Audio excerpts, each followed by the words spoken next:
have to apologize if you didn't know what you were coming to see. And you just saw my poster, and you're like, oh, I love Chinese things.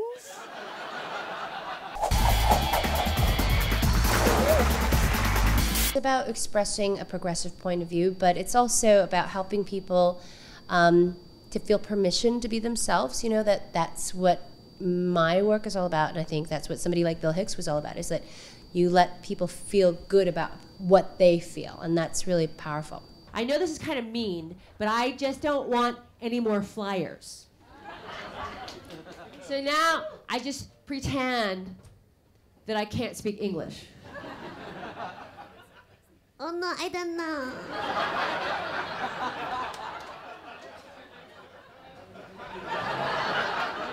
In Britain, people are really, they're really freaked out about sharing really, truly personal things, because the way that I share things is so upfront, and it's just, they're not used to women talking about stuff like that, and they're not used to the level of honesty that I go to.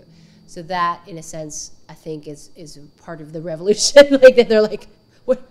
I don't like it, but I'm gonna stay. Like, nobody walks out because they're so like paralyzed by like kind of disbelief.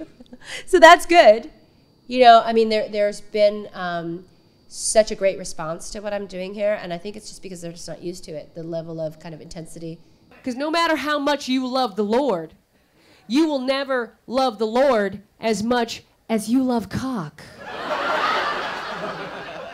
States are probably a little bit more ahead then in terms of your view, treating female comics and race and issues like that.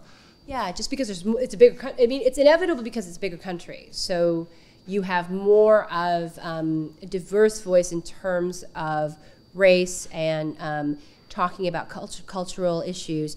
But, you know, at the same time, we're behind in a lot of other stuff. We're behind in a lot of like environmental issues. We're behind in so many gay issues too. So it's weird. It's like it evens out in the end. Like, nobody's better, but it's interesting to see the difference. So it's a great pleasure, a great privilege. And I learned all of the American Idol tricks.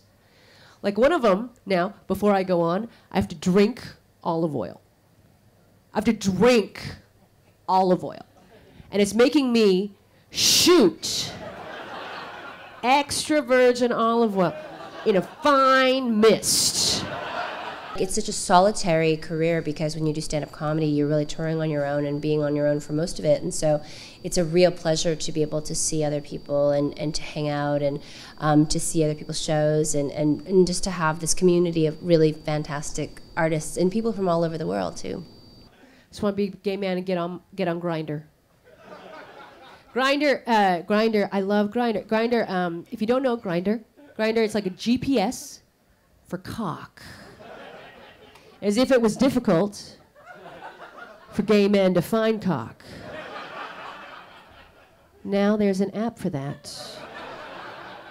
Because you've had various moments as well of controversy or points where it hasn't gone particularly well and things like that. Has that ever scared you or been upsetting?